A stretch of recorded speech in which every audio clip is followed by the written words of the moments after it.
पहले हमारा भारत कितना विशाल था गुप्त काल में।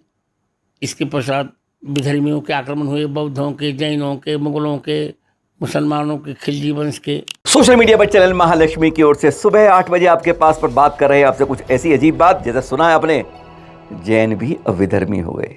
जी हाँ, कभी कभी कहते हैं हिंदुओं की शाखा है, हिंदुओं से निकले हैं और हिंदू जुड़े हैं, और कब कहते हैं कि यह तो दूध में पड़ी मक्खी है, बाहर निकाल दो। अरे बौद्धों को भी कह दिया, सबको कह दिया, जो इनका जन्म इसी भारत में हुआ है। पर हाँ, क्या कहा उन्होंने, पहले सुना देते हैं आपको। उससे पहले भारत या धर्म, यानी राष्ट्र या धर्म, बड़ा क्या है इसमें? कहते तो यही हम लोग कि जब जब तक राष्ट्र ऊपर रहेगा हमारा धर्म हमारे साथ रहेगा, फिर समझ आता है। लेकिन उन्होंने क्या कहा, एक बार सुनाते हैं। अरुण पंडित जी के शो में उन्होंने कई बातें ऐसी कह दी जो शायद विवादवत थी। राम भद्राचार्य जगतगुरु जी नेत्री होने के बावजूद बहुत ज्ञान वाले हैं। अयोध्या के अंदर भगवान राम के लिए सबसे मजबूत गवाही दी थी उन्होंने। 22 भाषा को ज्ञान का दावा हो जाता है और 250 से ज़्यादा ग्रंथ लिखे हैं। पर उनके मुख से भी सुनते हैं तो कहते हैं दिल में चोट लगती है कि पहले सुनते हैं कि धर्म बड़ा है या राष्ट्र। सुने उन्होंने क्या कहा, धर्म बड़ा है, धर्म से देश हो चलेगा। धर्म माने कर्तव्य जी। देश तो बनते बिगड़ते रहते हैं, पर धर्म सनातन है ना। यदि भारत देश तो निरंतर चलता है। हैरानगी और अफसोस इस बात पे होता है कि कहते हैं खरबूजों को देख के खरबूजा रंग बदलता है। कुछ ऐसे ही लगता है। जब प्रधानमंत्री मोदी जब पहुंचे थे तब उन्होंने यही सवाल पूछा था, क्या था, तब उन्होंने क्या कहा था, वह भी सुना देते हैं। अभी कहा कि धर्म बड़ा है, लेकिन जब मोदी जी आए थे कुछ समय पहले तो कहा था राष्ट्र बड़ा है। एक मुंह से दो जुबान क्यों होती हैं, सुनिए जरा। मेरे सामने दो लोग हों, भगवान राम और भारत माता, तो मोदी जी पहले मैं भारत माता को प्रणाम करूंगा, फिर भगवान को। भारत क्या है लोग समझ नहीं पाए। 3 भरतों के भजन भक्ति का जो आश्रय है, ऋषभ पुत्र भरत, शकुंतला दुष्यंत पुत्र। पर बात आज कर रहे हैं अफसोस की। कभी कभी कहते हैं कि 2 सनातन धर्म इसमें चल रहे हैं हमारे देश के अंदर, भारत के अंदर। उस भारत के अंदर जिसका नाम प्रथम तीर्थंकर आदिनाथ जी के ज्येष्ठ पुत्र चक्रवर्ती भरत पर पड़ा था। उनके नाम क्या कि जब ये बोला जाता है तो बहुत गजब लगता है कि वही आज विधर्मी हो गए, वही हमारे शत्रु हो गए, वही हमारे सौतेलू हो गए, वही हमारा हमला करने वाले हो गए। बहुत बुरा लगता है कि आज हम कहते हैं चुन चुन कर कभी प्यार करते हैं और कभी दुत्कारते हैं। समझ नहीं आता कि भाई भाई भी कुछ ऐसा ही करते हैं। सुनिए जरा राम भजय जगतगुरु जी से क्या कहते हैं इस बारे में, जो उन्होंने जैनों को, बौद्धों को भी घसीट दिया बाहर वालों के साथ। भारत में भी बार बार अवदशाएँ आई और भिन्न भिन्न आप देख रहे हैं। पहले हमारा भारत कितना विशाल था गुप्त काल में। इसके पश्चात विधर्मियों के आक्रमण हुए, बौद्धों के, जैनों के, मुगलों के, मुसलमानों के, खिलजी वंश के। होते होते अंत में अंग्रेज और फिर कांग्रेस। ये भगवान की कृपा है कि तीन बार से इसमें मोदी सरकार आई है, मोदी जी आए हैं। हद तो तब हो गई जब वाल्मीकि रामायण कर कह दिया गया कि जैनों को और बौद्धों के कारण इसमें उत्तरकांड को जोड़ा गया। क्यों जोड़ा गया? जैनियों के कारण, बौद्धों के कारण। राम ने सीता जी को वनवास नहीं दिया था। यह सारी कहानी जैनों और बौद्धों के कारण लिख दी गई, विधर्मियों के कारण लिख दी गई। एक ग्रंथ के ऊपर इस तरह का एक प्रकार से आरोप जैन समाज पर। सुनेंगे जरा, सुनिए। इसी कारण राम जी की बदनामी, राम जी को बदनाम करना था, यही कारण था, और क्या कारण है? तो कौन करना चाहता है, किसने जोड़ा? विपक्षियों ने, विधर्मियों ने, मुसलमानों ने जुड़वाया, बौद्धों ने, जैनों ने, सबने जोड़ा। सुना आपने? आज भाई भाई में विरोध पैदा किया जा रहा है। क्या कारण है? कहते हैं अपनी लकीर को बड़ा करने के लिए हम अपनी लकीर नहीं दूसरी को काटने की कोशिश करते हैं। कवि जैनों को सम्मान रखते हैं। कहते हैं कि प्रथम तीर्थंकर एक बहुत बड़े हिंदू समाज के ही गुरु हैं। उन्होंने तक कहा था, आपको बताएंगे बाद में, आज नहीं दे रहे हैं आपको, कि उन्होंने कहा था कि प्रथम तीर्थंकर आदिनाथ जी के प्रथम ज्येष्ठ पुत्र भरत के नाम पर देश का नाम भारत पड़ा है। और आज ये कहा जा रहा है जैनों को विधर्मी बनाया जा रहा है। अरे जो सनातन परंपरा यहाँ से चल रही है, जो कहते हैं श्रमण और वैदिक परंपराएं जो साथ साथ चलती रही हैं जन्म जन्म से, उनको ये को अलग करा जा रहा है। कहाँ से कहाँ बाहर घसीटा जा रहा है, बौद्धों को घसीटा जा रहा है, यह समझ के बाहर हो रहा है। पर कल क्या हुआ था राज्यसभा के अंदर, उज्ज्वल रमन सिंह जी ने भी अब गिरनार के बारे में आवाज़ उठा दी थी। लगातार ये तीसरी आवाज़ है। कहते हैं करत करत अभ्यास के जड़मती हो सजान, रस रही पावत जात के सिल पर। उम्मीद करते हैं सरकार की जो सिल है ना, उसकी परत पर यह निशान पड़ पाएंगे। सुनिए जरा उज्ज्वल रमन सिंह संसद सदस्य ने राज्यसभा में कल क्या कहा था। आपके माध्यम से सरकार का ध्यान जैन समुदाय के पवित्र पूजा स्थल गिरनार पर्वत की ओर आकर्षित करना चाहता हूं।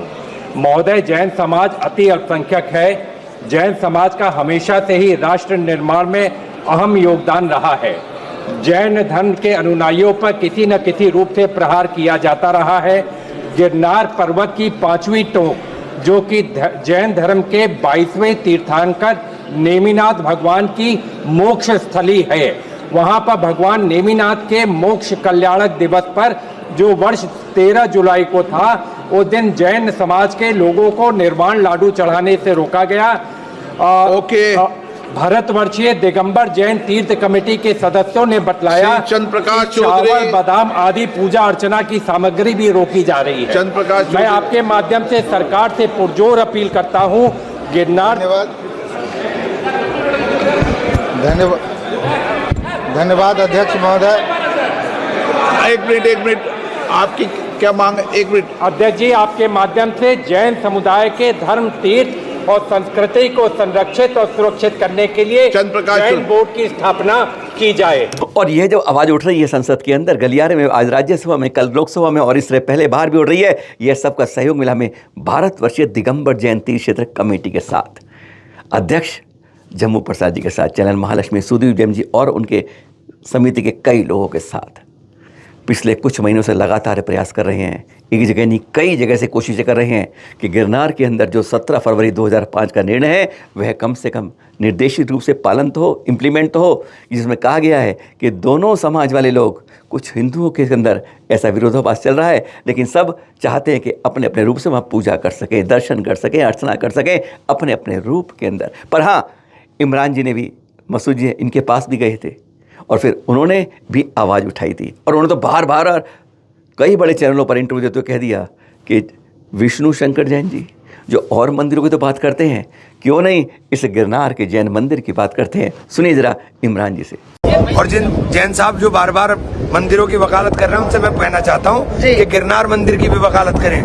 गिरनार मंदिर के ऊपर कब्जा हुआ है, उस कब्जे के लिए भी देख लें कि गिरनार के ऊपर किसने कब्जा किया है और गिरनार का स्वरूप क्यों चेंज किया गया है। इसी बीचों बीच सुप्रीम कोर्ट का भी मेरा महत्वपूर्ण इशू है गिरनार मंदिर, और आपसे चाहूंगा कि आप इसे दिखाएं जरूर। गिरनार मंदिर के ऊपर कब्जा है। गिरनार मंदिर पर मैंने नोटिस भी दिया था और भारतीय जनता पार्टी को स्थिति स्पष्ट करनी चाहिए। ये जो बार बार मंदिरों की चिल्लाते हैं, तो गिरनार मंदिर के ऊपर भी स्थिति स्पष्ट करें कि गिरनार के ऊपर कब्जा क्यों हो गया। पेपर देख रहे हैं, किरण रिजिजू को लिखा हुआ है, माइनॉरिटी के जो स्टेट मिनिस्टर हैं उनके बाद लिखा था उनको। उन्होंने स्पष्ट लिखा इसके अंदर कि आपको ये पत्र उन्होंने लिखा कि जैनों के गिरनार अल्पसंख्यक होने के बावजूद उन पर क्यों इस तरह के मंदिरों से अधिकार नहीं मिल रहे हैं, और इस बारे में उन्होंने आवाज़ भी उठाई। और क्या कहा उन्होंने, जरा एक बार भी सुन लेते हैं। मैं कह रहा हूँ जैनों के लिए क्यों नहीं किया आपने? जैनों को देखिए, उनके तीर्थंकरों को किस तरह लूटा जा रहा है, उनको किस तरह से परेशान किया जा रहा है। आप उनके लिए भी जो है अल्पसंख्यक बोर्ड बनाए थे, लेकिन आप ये कहते हैं ये अगर किसी पे भी जुल्म किया जाएगा, अल्पसंख्यक पे, मुसलमान पे, कमजोरों पे, जैन पे, सिख पे, बौद्ध पे, महिलाओं पे, तो हम क्या जैनों के साथ सौतेला व्यवहार हो रहा है? लगता है। जब संभल के अंदर देख रहे हैं 46 साल से जो मंदिर बंद था वह एकदम खुला, और रातों रात में, रविवार की तो बात है, पूजा अर्चना शुरू हो गई, सफाई हो गई, सरकार ने बिजली का कनेक्शन दे दिया, बाहर के बाउंड्री तोड़नी शुरू हो गई, कुआं खोद लिया, उसमें प्रतिमा निकलाई, सब कुछ हो रहा है 24 घंटे के अंदर। और बात ये तक कह दिया प्रशासन ने कि एएसआईयू का है कि इसकी डेटिंग कराई जाए। अच्छा लगता है ये किसी मंदिर की सुरक्षा। मंदिर, मस्जिद, गुरुद्वारा, चर्च, कोई भी हो, धार्मिक स्थान पर कहीं भी गलत व्यवहार नहीं होना चाहिए। उसके अस्तित्व की पहचान मूल रूप वाली रहनी चाहिए, इस बारे में हम स्पष्ट कहते हैं। पर गिरनार में डेटिंग क्यों नहीं होती है? वहाँ की जो मूर्ति रखी है, वहाँ पे जो चरण है, वहाँ जो पीछे नेमिनाथ जी की पद्मासन प्रतिमा है, एक बार उसकी भी डेटिंग होनी चाहिए। ऐसे एक नहीं, 10 जैन मंदिर हैं जिनको बदला गया। हाँ, क्या कहा था रामाचार्य जी ने हकीकत में तो अन्याय जैनों के साथ हुआ है, विधर्मी नहीं है कि जिन्होंने वो किया था। अरे वास्तव में मद्रास टू मदुरई एक रात के अंदर 8वीं सदी की इतिहास पढ़ लीजिएगा।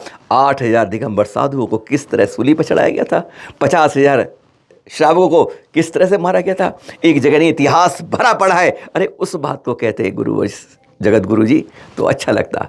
पर आज संभल के बारे में जब यह हो रहा है तो न्याय तो चाहता है कि अल्पसंख्यक समाज है, क्या इसकी तरफ आंख नहीं दिखती है? न्याय करें तो पूरा न्याय करें, चुन चुन कर न्याय नहीं कहलाता है। संभल में कर रहे हैं, बहुत अच्छी बात है। मंदिर बंद नहीं होने चाहिए, चाहे किसी भी धर्म की हो, किसी भी रूप में हो। अगर यहाँ देख रहे हो आप कि 46 साल से बंद है, आपने पूजा अर्चना, लाइट, बिजली, सुविधाएं सब और सिक्योरिटी गार्ड भी सब कुछ रख लिया गया, डेटिंग की बात हो गई, ऐसा क्यों नहीं जैन मंदिरों के साथ होता है? सवाल यहीं पर एक बहुत बड़े प्रश्न चिन्ह से जाके अधूरा रह जाता है। आज का पावन दिन है, पौष कृष्ण की द्वितीया है। अभी तो ना पिछले महीने ही मंगसिर शुक्ल एकादशी को हमारे 18वें तीर्थंकर अरण्यनाथ जी का जन्म और तप कल्याणक था। तप कल्याणक यानी उस दिन वह तप के लिए 300 राजाओं के साथ दीक्षा लेकर पहुंच गए थे। मिथिला नगरी की बात कर रहे हैं, बिल्कुल नेपाल के बॉर्डर के पास है जहाँ के कहते सबसे आखिर में इसी तीर्थ का जीर्णोद्धार हुआ। जानते हैं आप, 2 बार जब उन्होंने तप ग्रहण किया, दीक्षा ग्रहण की, तीसरे दिन उन्हें आहार लिया। और इतिहास में एक ही तीर्थंकर है जिन्होंने दीक्षा के बाद केवल एक बार आहार, ओनली वंस, क्योंकि छठे दिन उन्हें केवल ज्ञान हो गया। सिर्फ छठे दिन, आप कह सकते हैं मात्र 144 घंटे में सबसे कम समय में केवल ज्ञान की प्राप्ति। वैसे कहते हैं भरत चक्रवर्ती को अंतर्मुहूर्त में ज्ञान हो जाता है, केवल ज्ञान की प्राप्ति हो जाती है। पर बात कर रहे हैं यहाँ पर तीर्थंकरों के अंदर, सारे तीर्थंकरों में कहते हैं आदिनाथ भगवान 1000 वर्ष, अंतिम तीर्थंकर 12 वर्ष, यानी सबसे ज़्यादा किया आदिनाथ जी, और यहाँ पर सबसे कम किया मल्लीनाथ भगवान जी ने, जिनका आज है ज्ञान कल्याणक 144 घंटे, यानी मात्र 6 दिन में केवल एक आहार के साथ ही उन्हें केवल ज्ञान की प्राप्ति हो जाती है। बस ऐसे ही कोई ज्ञान का दीपक हमारे अंदर भी प्रज्वलित हो, उसकी रोशनी हमारे अंदर आए, ये जो अंधकार अज्ञानता का है, तिमिर है, वह हटे, हमारे भावना रहे, हम सही तत्व को जान पाएँ, सही बात को पहुँचा पाएँ, यही भावना रहे। और कहते हैं समाज के अंदर न्यायोचित रहे, सबके लिए जैसे सूरज की किरणें सबके लिए एक सी होती हैं, चांद की शीतलता एक सी होती है, ऐसे ही सत्ता जो होती है वह सबके लिए बराबर हो। सादर जय जन।